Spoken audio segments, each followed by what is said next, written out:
We remain steadfast in our commitment in delivering local news that matters. Stories that inspire. Enriching the lives of Filipinos in the Philippines and across the globe. This is your GMA Regional TV. Buong puso para sa Pilipino.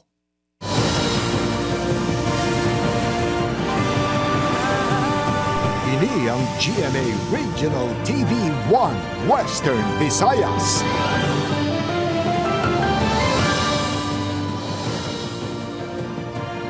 Mayong hapon ini ang One Western Visayas, masaligan sa saran sang kamatuoran, kag wala sang ginadampigan. Ako si Gertrude Charlotan. Magadulong sa inyo sang pinakadako kag komprehensibo nga mga balita sa Kabisayan nakatungdan. Caitlin Revilla live sa GMA Iloilo Station. Kako naman yung kapuso Adrian Prietos live, gikan diri sa GMA Bacolod Station.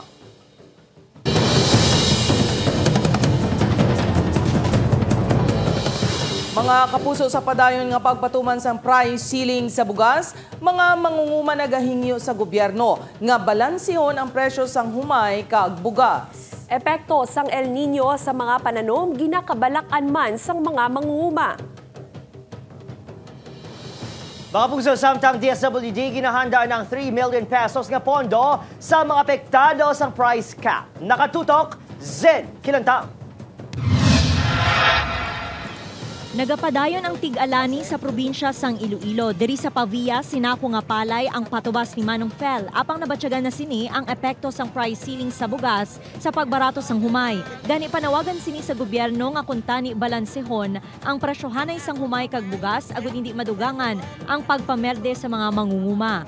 Magamo na kalayo subong nga saka man ang sweldo sang tawo, di magpabasbas kita kuan mahal man pati abungno tama ka mahal, bulong mahal. Di sa presyo subong mo na tapos ang bugas sama kalayo agad man diferensya. Pareho man ang sentimiento ni Nanay Carmen nga nagapatalauma man sang iya talamnan. Magluwas sa epekto sang price ceiling, ginakabalakan man sini ang posible halit sang El Nino sa mga pananom. El Nino na amo naman ang gutom naman nga dako kumabot sa aton nga kung may El Nino nga na. Tama kapigado mo ang patubas. Wala pang mahibaluan kung tubtubsan o ipatuman ang price ceiling. Apang pasalig sang Department of Agriculture 6 nga may bastante nga supply sang bugas ang Western Visayas. More than sufficient po ang Region 6, ang kabuuan ng Region 6, lalong-lalo ng Iloilo. At meron pa rin pong mga tuloy-tuloy nang dumarating na arrivals mula po sa imported. At meron pa rin naman pong natitira na inventory doon sa ilan po nating mga bodega. Samtang 3.7 million pesos ang gintigana nga pondo sang DSWD6 para sa mga apektado nga negosyante sang bugas. Ang DSWD nag-implement ng Sustainable Livelihood Program Economic Relief Subsidy. Mag-provide kami ng subsidy sa mga micro rice retailers sa aton nga region sa Western Visayas. And that's amounting to 15,000 pesos as a one-time assistance sa mga affected yung mga small rice retailers para nga mabuligan sila to relieve them from possible losses due sa imposition ng price ceiling. Bagay nga ginalauman sang rice retailers nga magtupa. Wala pa, gaulat-alat man kami makalibot.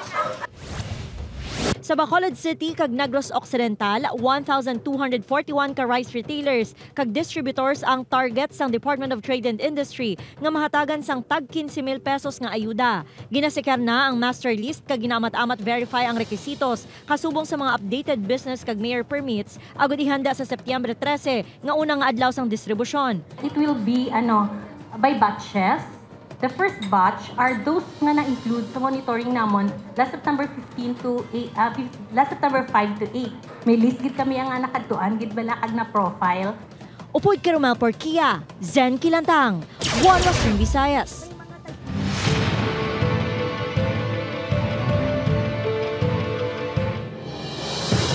Sa pag-umpisa sang election period mga kapuso kontra bigay, mas hugot nga tutukan sang COMELEC. Ano bala ang makabig nga vote buying? Hibaloan naton sa report ni John Sala live. John? Gert, ang vote buying suno sa COMELEC 6 ang isa sa pinakamabudlay mapamatud-an nga election offense. Gani ang komisyon ang mas ginpahugot na ang monitoring pinaagi sa pagpatukod sa komitiba nga kontrabigay agud nga mauntat na ang vote buying tagsa ka eleksyon. Hindi na bago tag sa kaeleksyon ang issue sang vote buying. Gani amo na lang ang kampanya sa COMELEC batok sini apang aminado nga mabudlay ini papason. Nga mapabakal ka sa imo nga boto. Intindihan mo man kung mayo na siya kung hindi nga nga tawo magpungko dira. Na kuya, hindi kuya. Kay karon kung kapamakan sila bawion din na nila kung magkuha na sila. Nga kunara na siya sa pisto, di ba? Gani subong nga barangay kag SK Elections nagalaom ang Commission on Elections nga pinaagi sa pagpatukod sa komitiba nga kontrabigay. Matutukan kag mauntat naman ang vote buying. This time around, it will not only be an ad hoc committee but a permanent committee na to really address the problem on vote buying and vote selling. Sa madason nga semana igalunsar ang komitiba nga ginabugusan sang COMELEC, PNP, AFP, DepEd, DOJ kag iban pa nga mga ahensya sa gobyerno kaupod man ang multisectoral groups. Lakip sa mga makabig nga vote buying suno sa COMELEC ang paghatag sang kwarta o kun gamit sa mga butante kabaylo sa pagboto sang kandidato. Gaano sila ga-hire sila watchers no sa isa ka presinto. Do tanan nga butante watcher nila ginagaan nila kwarta bayad for services as watchers when in truth they are only allowed by law 2 watchers. So actually this is actually vote buying. Even bali the carrying of around 500,000 pesos nga amount no together with campaign materials. So namin nadakpan kita sina hindi ta mafailan kay wala balisang sini subong mayara na.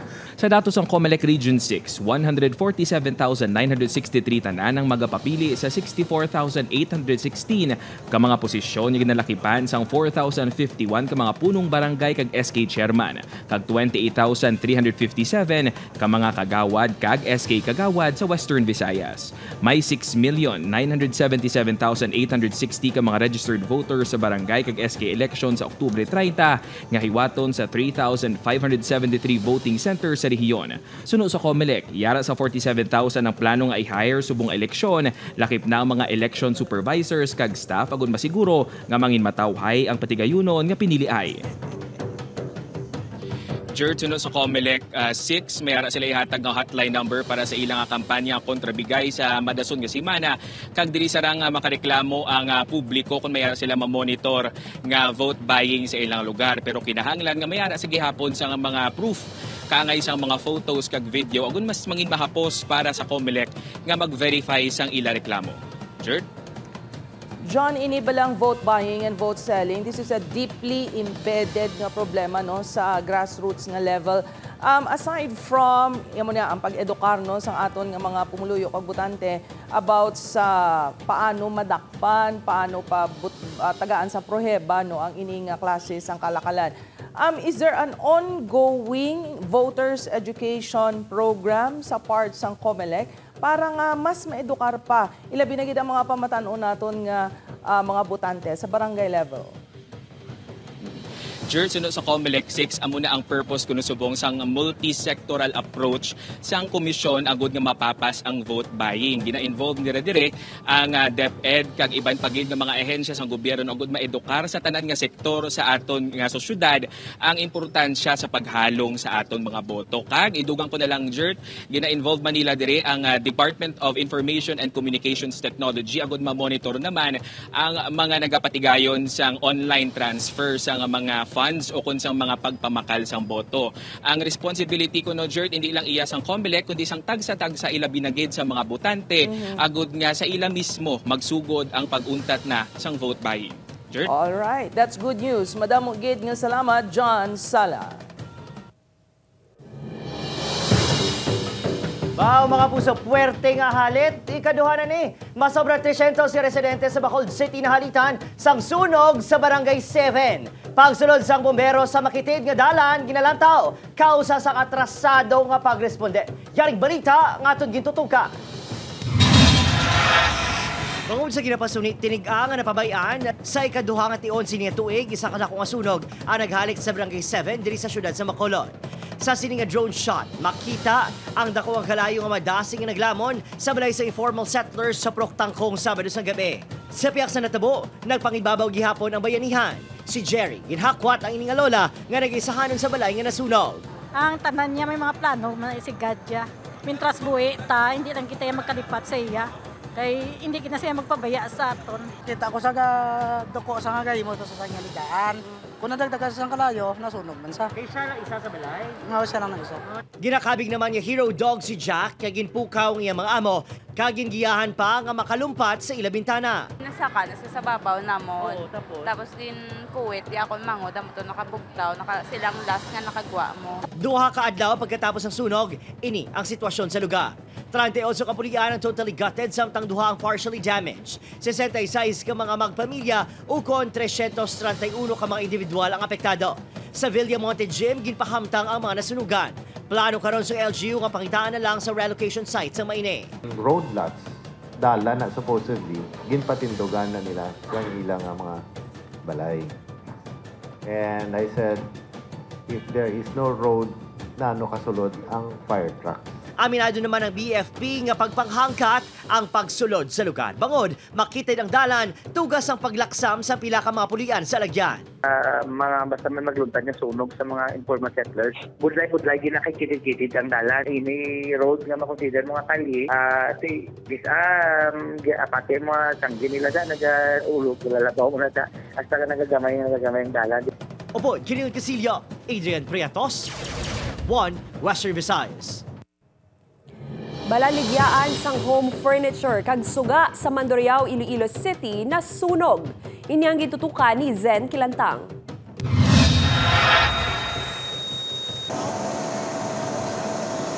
Madamol nga aso ang naglikop sa building nga ini matapos ginlamon sang kalayo pasado alauna kay nasang hapon. Nagkinaran-karan ng mga empleyado kag customers sang baligyaan pagwa sa building. Kita namon may aso na. So sa nakita namon ng aso, ang safety gisang client namon gipagwa namon dahil ng client. Kaga nga mo no pod. Ang tapos ay kadua, amo din dakop dahil namon no. Sa inisyal nga impormasyon, nag-umpisa ang kalayo sa kwarto sa una nga panalgan. Nahamtang naman sa ikaduha nga panalgan ang bodega sang baligyaan sang chandeliers. May pila pa ka traffic aid nga naga-duty malapit sa lugar ang nagresponde agud magbulig palong sang kalayo. Intry namon nga patsyon ang sunog sa sunod, kaya hindi namon kaya. Grabe na kitang aso. Gilayon man nga nagresponde ang mga taga-BFP. Ginalantaw nga posible linya sang kuryente ang gintunaan sang kalayo. Padayon pang investigasyon sang BFP sa gintunaan sang kalayo kag halit nga ginbilin sini. Upod Kiruma Porkia, Zen Kilantang, 1 Western Visayas.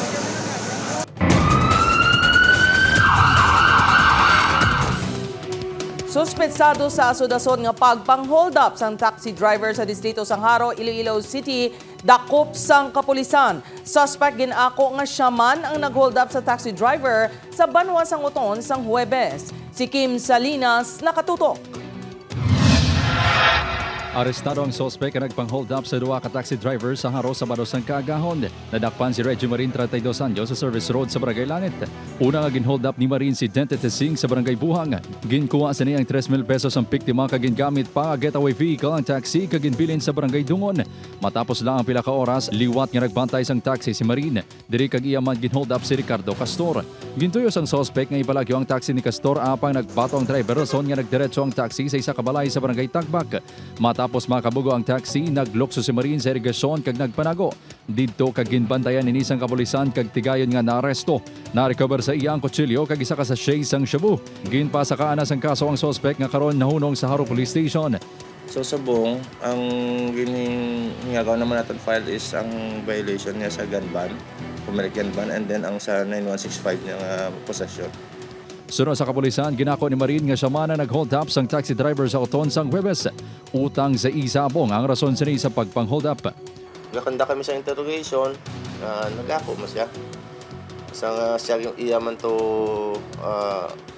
agi or hinimuan ang sa Banwa sang Uton.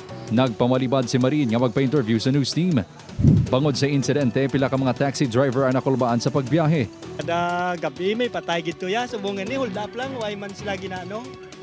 Di nakulbaan man ipay ti kun sirte mo gid na ya. Gapamili ko ya sir mo, halimbawa kan ginasara ko na yung portahan ang bintana nang ginabuksan ko ya. Kiniklatis ko na yung sayro kuya kung gabi. Pahanomdom sang kapulisan sa mga driver nga magdoble halong kag kun may pagduda sa pasahero, gilayon nga maghapit sa pinakamalapit nga estasyon sang pulis. Upod kay Hans Desierto. Kim Salinas. 1 Western Visayas.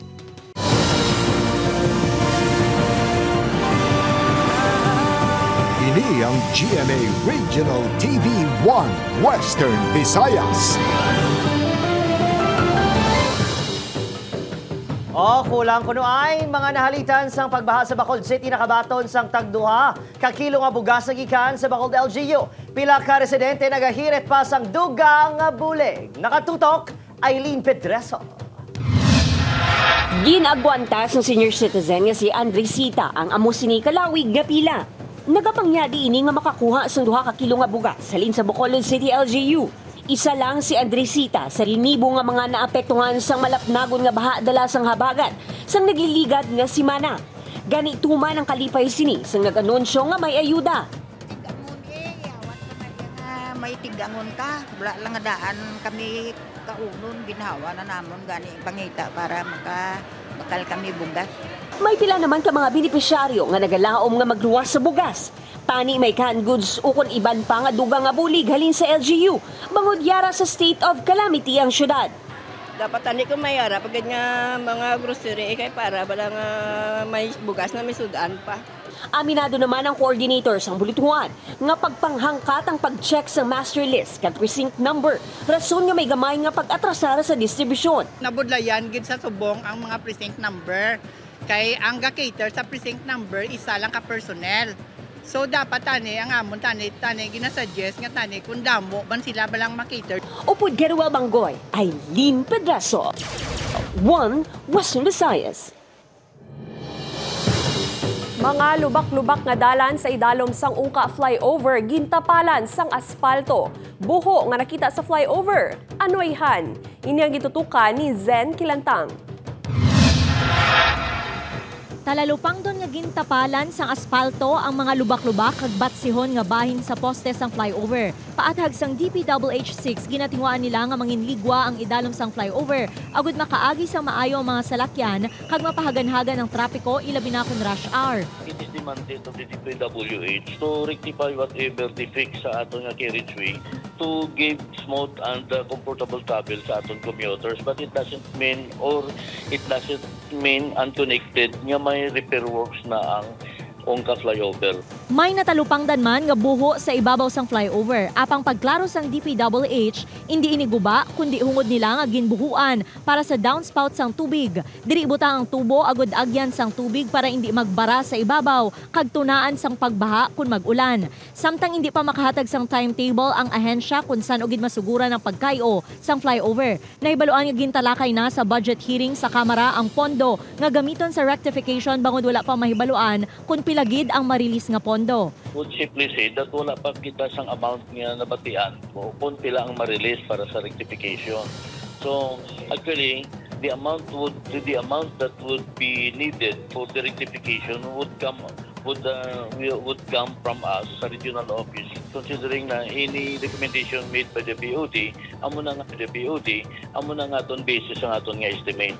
Madumduman nga ginkwestiyon ni Kabataan Party List Raul Manuel si DPWH Secretary Manuel Bunuan sa ginhiwat nga budget hearing kung ngaan natigayon sa gihapon ang proyekto apisar nga nakit-an na ang estado sang duta sa ginpatigayon nga soil test. Padayon pa ang evaluation sang Bureau of Design sa resulta sang geotechnical investigation sang third-party consultant.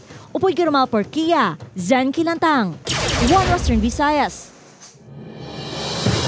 Mga kapuso, 4 ka mga traffic enforcers sa Iloilo City nga nakuhaan sang letrato nga naga-istoryahanay. Samtang naga-duty, ginapangayuan sang paathag sang PSTMO. Ini ang gintutukan ni John Sala. Daw suki na sa reklamong mga traffic aids sa syudad sang Iloilo. Halin sa pagpangilkil, pagpatumbaya sa ila katungdanan kag pagbayudar mismo sa traffic rules. Sang damdag lang 4 ka traffic aids ang nakuhaan sang litrato sang netizen malapit sa intersection sa Barangay Tabuk Baharo nga nagaistorya samtang suno sa netizen mabugat ang trapiko sa lugar sa mga tion. Suno kay PSTMO Head Kunlo, natubod ng 4 ka mga traffic aid kag napangayuan na sang paatag. Bago lang ito sa labot, no, way lang gidugay halin sa Haro Gym, no. para sa isa ka pagkuha sa ilang gamay nga allowance. Pawais la kadali pag-abot nila no dito sa area. Bati mo na no may netizens kita nga nag-approach sa ila. Unfortunately siguro wala masatisfy sa ginsabat sa aton nga enforcer. But after sa to immediately nag-deployment sila. Si Archie nga nakapwestong maisan malapit sa intersection sa diin nakuhaan sang litrato mga traffic aid, nakitaan man kuno nga ginahimo sa mga ini ang ila katungdanan. Ka-traffic man sila sakto. Tapos kung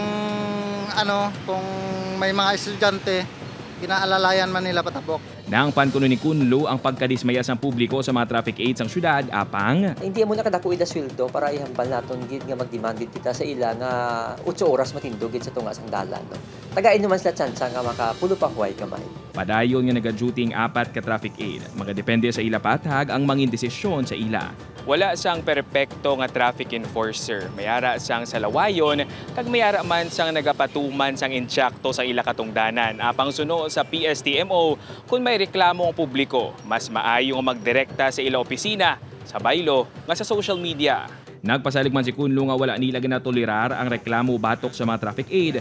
Dala pa andam nga kung mapamatud-an nga may kapaltahan, kakso ng mga ini sa obra. Upod kay Cirilo Renduque, John Sala. 1 Western Visayas. Second chance. Makapuso nagapadayon naman ang ginahimo nga mga tikang sa Bacolod City LGU agod malikawan ang malapnagon nga baha kasubong sa natabo sang nagliligad nga mga semana. Prioridad sa dredging operations nga makuha ang basura nga nagabara sa mga sapa nga nagatugas ang pagbaha sa downtown area Bredco Port kag Banago. Sa monitoring sa Bacolod City RMO magluwas sa basura nga nagabara, wala sang malutsang nga tubig ulan ang isa man kakabagdanan sang baha ilabi na sa Barangay Sumag kag Singkang Airport. Duha ang nakita naton. So siltation, that is engineering job na siya, no? Palimpyuhan kag ikaw ng siltation sa mga mouth sang river. Then ang isa nga nakita is basura. So ginano ni Mayor ang tanan to nga ginkantuan namon nga they do have to make ilang contribution. Nanari-sari nga imahen sang Our Lady of Sorrows ang ginpakigbahin sa publiko sa isa ka exhibit. Mga tumuluo ginapanuginan nga magpangamuyo kag magpamalandong sa pagbisita. Ini ang gitutukan ni Kim Salinas. Talalopang doon ang mga masubo kag naghibi nga imahen sang Birhen Maria. Kung ikaw ang makatulok sa imahen, daw kaangay man nga makapatsyag ka sang tuman kakasubo. Apang suno sa presidente sang Cofradia de la Virgen Maria en Panayo kon CVMP, simbolo ini sang kabakod sa tunga sa mga pagtilaw sang kabuhi.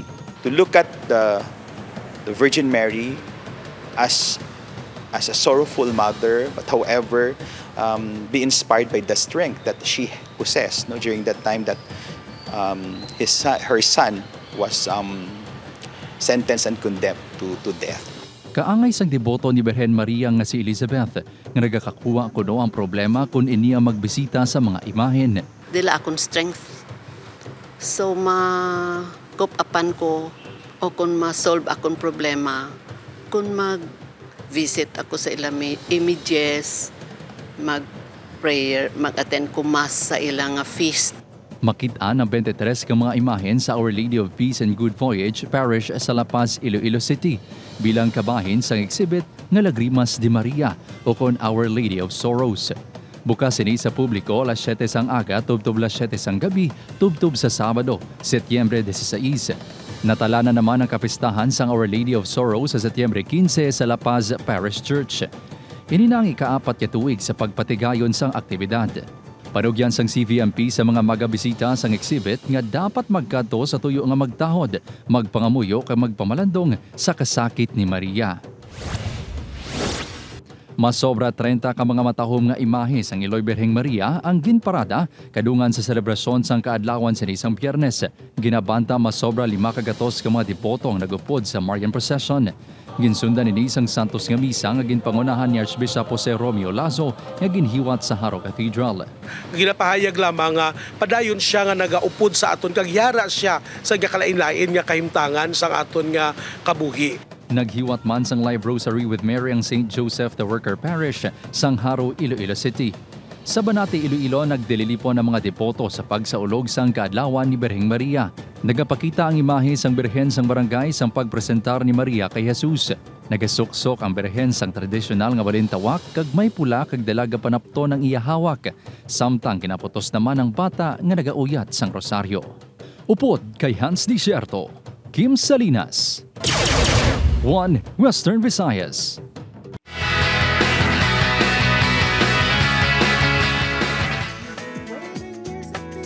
Michael B. is back. Sa episode ng Bubble Gang, sa Domingo, gin-perform ni Bitoy ang Waiting Here sa Pila bilang Lolo Canor, isa ka spoof ng hit single nga Raining in Manila ni Lola Amor. Makitaan sa set ang coffee shop nga sa rin sa ini sa mga nagapila. Ginpat-pat sa paro, di nga nagatsyagag ihapon ng mga tao sa pagpila para lang sa kape. Nauna na nga gin-perform ni Bitoy ang parody sang Gusto Ko Nang Bumitaw by Morris at Amon, Kaguhaw sang Dilaw. Gin-share na Katrina Halili nga pagbalik taping para sa Black Rider matapos hindi temporaryo nagpahuway sa aksidente sa shoot. Sa Instagram, nag-selfie ang aktres kag nag-caption nga recovered na siya and game na ulit bilang Romana. Mga kapuso, hindi lang sa The Primetime Princess Barbie Forteza kapamasang ino David Licauco ang dapat gabantayan sa reimagined version sang Maging Sino Ka Man. Bangod malantaw sa seryang pila sa mga bigating na pangalan sa showbiz. Lakip na sa E.R. Ejercito, Jeric Raval kag Jean Garcia. Ano ang ihana maging reaksyon sa fans sa bad boy era ni pambansang Ginoo David Licauco? Get ready ng liwat nga makilig sa Barda sa Maging Sino Ka Man. Karon sa gabi na mga kapuso sa GMA Telebabad pagkatapos ng 24 oras.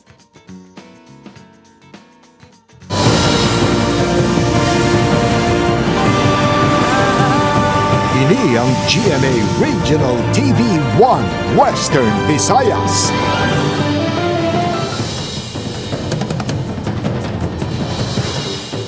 Way tsansa, atensyon sa mga motorista, magdugang naman sa budget sa gatong buwas. September 12, natala na naman nga magasaka ang presyo sini.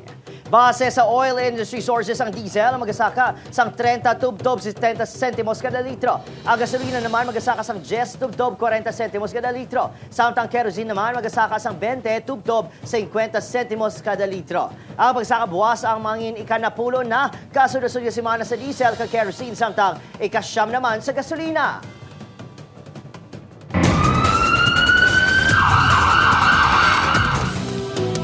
Yara na sa kusudiyas ang Iloilo City Police Station 1 si John Mark Cabuyao ang pahinante nga nagtiro patay sa driver nga si Darwin Ginarangan sa sulod sang Iloilo Fishport Complex kahapon sa hapon. Sa pagpangusisa sang kapulisan, pila sa tangkugo kag alatrasan ang gintunaan sang kamatayon sang biktima.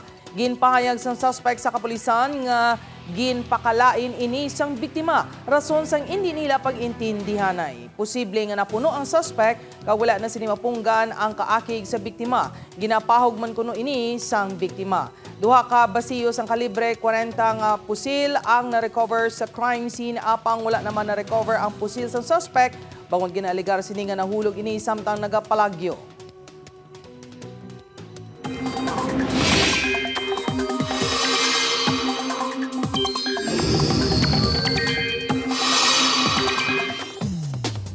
Mga kapuso, duwa ka low pressure area ang ginabantayan subong sa sulod kag sagwa sang Philippine Area of Responsibility. Ang una nga LPA nga yara sagwa sang PAR ang ulihi nga nasiplatan 1,960 kilometers east-northeast sang Eastern Visayas. Ang LPA naman sa sulod sang PAR ang yara sa kalayoon nga 875 kilometers east-northeast sang extreme northern Luzon. Suno sa pag-asa, manubo ang tsansa sang pareho nga LPA nga mangin mabaskog kag mangin bagyo. Apang ginapabaskog sang LPA sa gwa sang PAR ang habagat. Samtang ang trough sang LPA sa sulod sang PAR naman makaapekto sa pila ka bahin sang northern Luzon. Diri sa aton sa Western Visayas, base sa datos ng Metro Weather, may tsansa sang lapta-lapta nga pag-ulan sa Aklan, Capiz, Iloilo, Antique kag Negros provinces. Posible man mag-ulan sa iban pang bahin sang pungsod, lakip ang Northern kag Central Luzon, pati ang dako nga bahin sang Mindanao.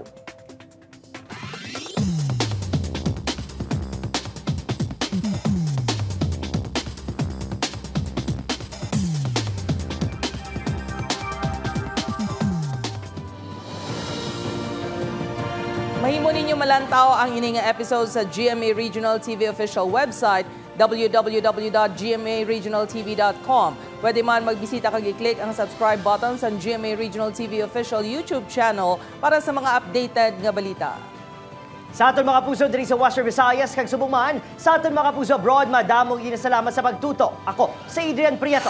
Kapuso, mag-isa kita kagibaluon ng mga balita tungod Local News Matters. Ako si Caitlin Revilla. Kag ako si Gertrude Charlatan, ini ang One Western Visayas. Bugos nga puwersa para sa mas dako nga misyon kag mas masangkad nga pagserbisyo sa pungsod.